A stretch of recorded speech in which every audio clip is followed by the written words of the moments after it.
Con 8 minutos, la estabilidad institucional de Ecuador enfrenta momentos decisivos mientras se registran esfuerzos aislados por fortalecer la independencia judicial, atraer inversiones. Persisten signos preocupantes de infiltración criminal, inseguridad jurídica, debilidad normativa. A pesar del reciente desembolso del Fondo Monetario Internacional y medidas orientadas al emprendimiento, el ambiente empresarial sigue marcado por incertidumbre. El empleo adecuado permanece estancado en torno al 35%.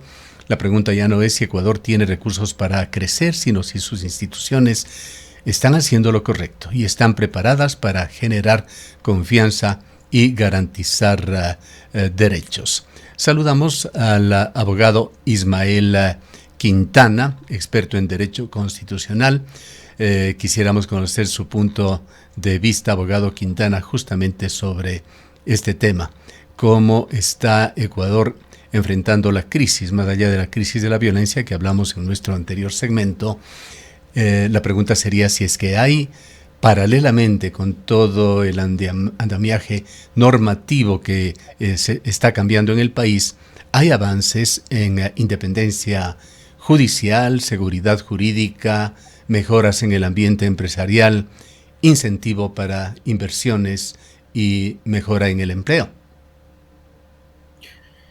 Bueno, buenos días, don Gustavo. Siempre es para mí un privilegio estar con usted, con la audiencia de Antena 1. Le mando un abrazo a la distancia, por supuesto, Muchas también un gracias, saludo para la igualmente. audiencia. Eh, yo veo con preocupación todo lo que está pasando a nivel nacional en términos generales, en materia institucional, porque veo, y de esto hemos conversado con usted infinidad de veces, el problema en Ecuador siempre va a ser generalizado y transversal, lamentablemente.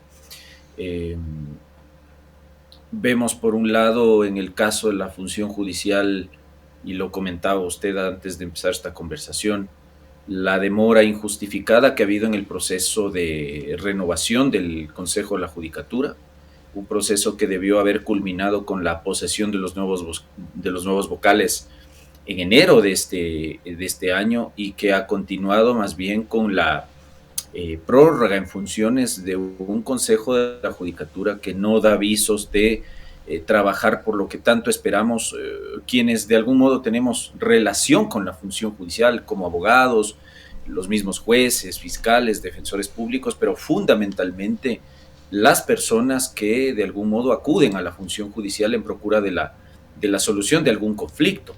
Entonces resulta que usted no tiene al día de hoy digamos, organizado, estructurado como manda la Constitución el Consejo de la Judicatura. Ha habido una demora injustificada en el envío de las ternas. Resulta que parece, o más bien dicho, parecería ser que el gobierno esperó a que el tablero político se consolide conforme los planes tenía el propio presidente, en el sentido de tener mayoría en la Asamblea Nacional. Entonces, una vez que han tenido mayoría en la Asamblea Nacional, fíjese usted cómo se reconsideró lo que no se podía reconsiderar. Se termina enviando una terna nueva con gente que entendemos es afín al partido oficialista por parte de la Asamblea Nacional. Inmediatamente ahí el presidente de la República ahora sí se acordó de enviar la terna tras 6, 7 meses de demora. Resulta que luego vemos que esas ternas no caminan porque a la larga seguimos viendo esta suerte de nepotismo cruzado, ¿no? Es decir, que el asambleísta Jaramillo logra que el presidente coloque a su hermano, que además es fiscal de carrera, como aspirante al Consejo de la Judicatura, y otros 2 o 3 más que por ahí se han ido bajando de las ternas. Sorpresivamente, se descalifica sin que el proceso haya iniciado y sin que esa sea facultad del Consejo de Participación Ciudadana. Se descalificó a una persona de la terna enviada en su momento por el presidente Swing de la Corte Nacional. Eso provoca que se haya devuelto al presidente para que el presidente envíe una terna. Eso provoca la renuncia de quizá la persona, a mi juicio, más idónea para manejar el Consejo de la Judicatura, que es el doctor Marco Rodríguez, por la inclusión sorpresiva, le debería decir yo, no esperaba aquello, de Mario Godoy. Entonces, fíjese usted cómo esto no genera un clima de confianza en cómo se está manejando el proceso para designar a las máximas autoridades del órgano de vigilancia, de gobierno, de administración de la función judicial. Eso se traslada, don Gustavo, a lo que tenemos hoy en la función judicial, una función judicial en crisis. No se ha podido renovar la Corte Nacional de Justicia. Y esto afecta gravemente a la imagen del país. Revisábamos un índice global de Estado de Derecho. Ecuador está en el puesto 97, es decir, esto va del mejor con el número 1 al peor con el número 142 entre los países. Ecuador tiene una posición nada honrosa de ser el número 97. Sí, lamentablemente, porque esta crisis institucional generalizada que afecta hoy también a la función judicial se refleja fuera del país. Porque usted, países que no tienen un sistema de justicia sólido, independiente, imparcial, que ofrezcan las garantías de que las decisiones de sus jueces no van a ser decisiones corruptas, es decir, lo que hemos visto en algunos casos donde jueces venden literalmente sus fallos, sus decisiones, sino también corruptas porque son decisiones sometidas a los designios del poder político de momento. Entonces, la gente o los inversionistas o personas que quisieran tal vez venir acá a Ecuador y generar industria, empleo, actividad económica, ¿no es cierto? Evidentemente no van a querer ingresar en un país donde la inseguridad jurídica campea. Vea usted lo que pasa con la tasa de control minero. Hay muchas mineras que están pensando en salir del país como consecuencia de la asfixia a la que le ha sometido el Poder Ejecutivo en esta intentona necia de ponerle una tasa que en realidad es un impuesto, que está encubierta de la denominación de tasa. Y además, por ejemplo, en estos casos, por ejemplo, el de la tasa minera, usted sabe que la impugna y eso se demorará 3, 4, 5 años a nivel de Corte Constitucional, que es otro problema que, si bien la Corte no forma parte de la función judicial, también abona en muchos casos a la crisis y a la falta de credibilidad en la función judicial, y eso no abona a la seguridad jurídica, que es lo que un poco hace que nosotros estemos en ese ranking tan bajo que usted comenta acertadamente, ¿no? Y así podríamos seguir comentando lo que pasa en la Asamblea Nacional: nepotismo cruzado, legisladores que apenas están aprendiendo a leer y escribir en la curul, legisladores acusados de violación. Lo que pasa a nivel ejecutivo también no es poco. Vea el asunto con los contratos con Progen, con ATM, la crisis con este viceministro que ha tenido que salir. Este es un tema muy, muy delicado que lo está manejando con bajo perfil el gobierno, pero tenemos en la retina el tema de la crisis energética que no llega a solucionarse y que aún amenaza. Sí, naturalmente, y preocupa, querido Gustavo, porque la Contraloría habla de un perjuicio de alrededor de 240 millones de dólares en su informe de examen especial. Y resulta que acá parecía que al señor Calero, ex viceministro encargado de estos temas, se lo premiaba devolviéndolo a su cargo antiguo en SELEC. Afortunadamente ayer el nuevo gerente de SELEC toma la decisión de despedirlo intempestivamente, para efectos de que este señor no le siga haciendo daño al sistema eléctrico del país a través de estos altos cargos que ha venido desempeñando no solamente en este gobierno, sino gobiernos atrás. Entonces, por supuesto, el ingeniero Calero, lo recordamos, entró en plena crisis energética por un lado con una figura de El Salvador, del que más conocía, pero también hubo advertencias y muy serias sobre su pasado. Sí, efectivamente, porque se hablaba de que era una persona que estuvo ya en las épocas del gobierno de Correa, que desde ahí andaba merodeando los cargos en el sector eléctrico, pese a que él hablaba de su experiencia, de que él era un funcionario de orden técnico. Bueno, ahora pasó a ocupar cargos ya de orden político y mire las consecuencias. Es decir, gente que no ha tenido la decencia, la capacidad de manejar con honestidad, en respeto a lo que establece la ley, esta serie de contratos que se han firmado con estas empresas y que hoy le causan este perjuicio millonario al Estado. Uno esperaría entonces que este tipo de cosas de la función judicial y que ahí pues se tenga que abrir las investigaciones previas a nivel de fiscalía que correspondan. Entonces, la crisis, la putrefacción institucional es a nivel general, es en todos los poderes del Estado que tenemos, legislativo, ejecutivo, judicial, transparencia y control social sin lugar a dudas, principalmente con un Consejo de la Judicatura que no hace su trabajo. Entonces, bueno, francamente parece que esta es una espiral de la cual va a ser bien complicado salir.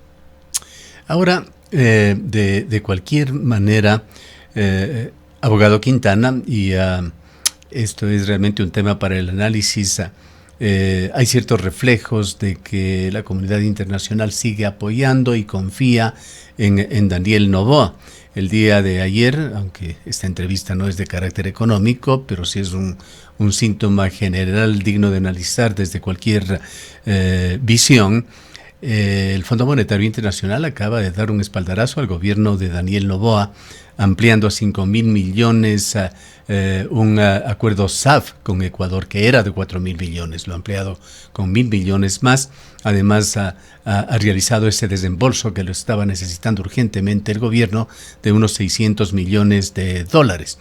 Y otro signo que se ha dado, a pesar de que Ecuador va en el 19º día que no exporta petróleo por los problemas energéticos, problemas en Petroecuador, problemas del oleoducto, problemas en la refinería. El riesgo país no ha subido significativamente, llegó a los 797 puntos, se mantiene en los 840 puntos. ¿Cómo explicar esta situación? Bueno, porque como suelen decir los expertos en el área económica, pues el Fondo Monetario Internacional, para efectos de desembolsar estos créditos, lo que hace es poner condiciones, unas condiciones que tienen que ver evidentemente con el manejo de las finanzas públicas, en este caso en Ecuador, que es el beneficiario de estos créditos. Ecuador en eso ha ido haciendo las tareas. No en vano usted tiene una ley de integridad pública que pasa una serie de reformas que tienen que ver o que apuntan, por ejemplo, a la reducción del tamaño del Estado, que es quizá una de las condiciones que habitualmente suele poner el Fondo Monetario Internacional en países donde el fondo entiende que hay un crecimiento exponencial, injustificado del aparataje estatal.